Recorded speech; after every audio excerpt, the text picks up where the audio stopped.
Hi there, this is AP Psychology, Module 14 review by Jacob Nash, Nature versus Nurture Revisited.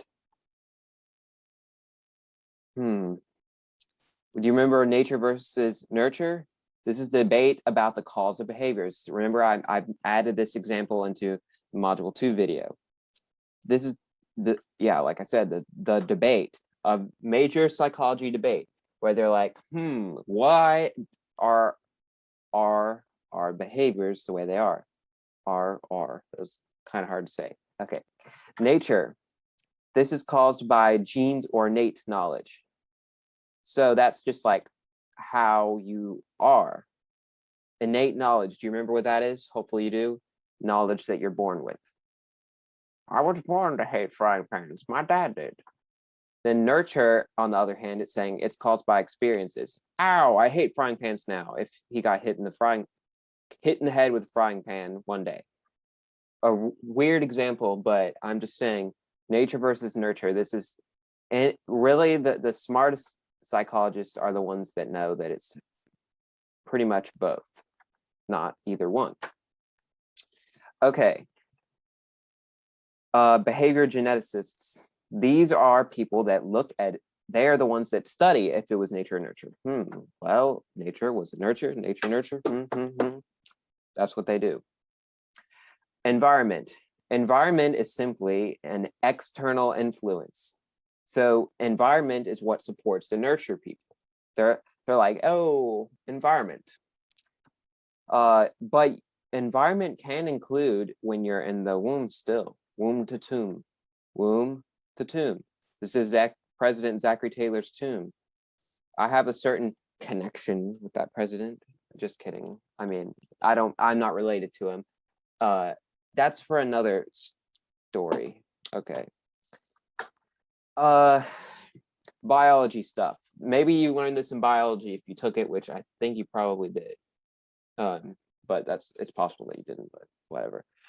Chromosome. This is a DNA structure that has genes. DNA is just genetic info. So there's chromosomes, they have DNA, and there's sections of them that are genes. So it's kind of like it goes DNA, gene, chromosome, small to big, DNA, gene, chromosome. There are 46 chromosomes that we have. 23 come from our mom, 23 come from our dad. And there's like X and Y, and that can control your gender, but we're not talking about that right now. But sometimes if you don't have all 46, that can mean that you have a disorder, some sort of disorder. Genome is just all the genetic material and an organism's chromosomes. The chromosomes, you don't have to know this, but it has sister chromatids, and that always makes me think of this.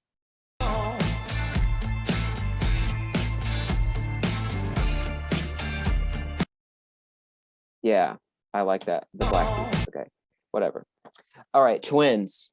Two kinds that you need to know. Identical. That's like right here. Monozygotic twins are also what they could be called. This is when there was one egg. Same gender is what they are. They're usually, or they are the same gender.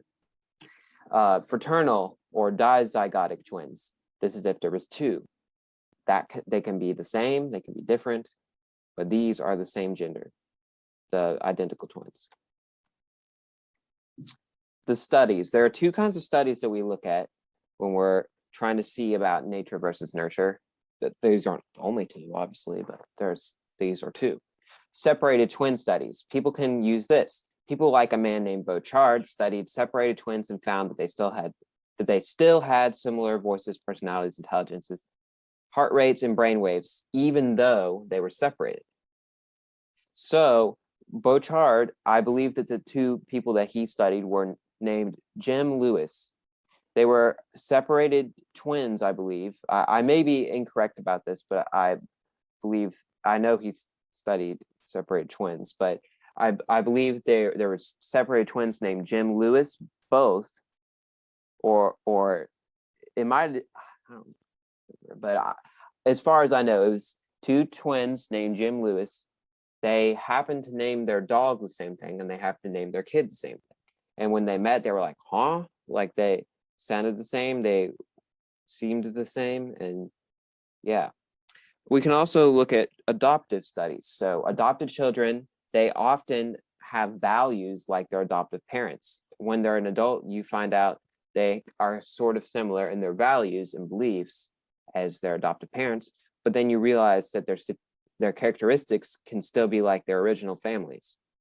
So do these studies support nature, nurture, or both? All right, separate twin studies. This would separate support nature. Why?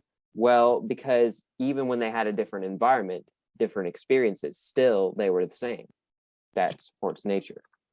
Adoptive studies, this supports both. It supports the nature because it's saying they're still like their original family. It supports nurture because it's saying that they were like their adoptive parents. Molecular genetics. This is just studies the molecular structure and function of genes. Pretty straightforward. It's just something you need to know what it is. Heritability. This is how differences among people can be attributed to genes. So why does this guy have a blue hat? Why does she have a red hat? I don't know. We need to think about how this can be attributed to genes. Now you need to know that this is not a percent or a specific value.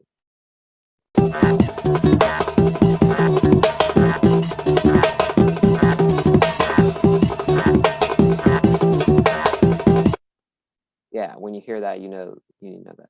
We're going to talk more about that in modules 63 to 64. Kind of a long time for now, so yeah.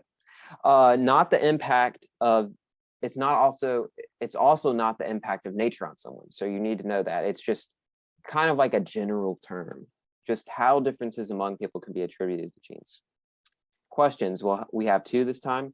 What type of study would show a strong biological basis for behavior? Well, remember we had one that was about separated twins, and we had one that was adoptive. Which one? Well, the separated identical twins, they're the ones that would show biological basis or nature. Not as much for adoptive because we know that their personalities can somewhat be influenced by their parents. Explain Thomas Bochard's study of twins. Remember, I told you that he looked at the similarity between separate twins and found similar voice intonations, as well as personality, intelligence, heart rate, and brain waves. That's it. Thank you for watching.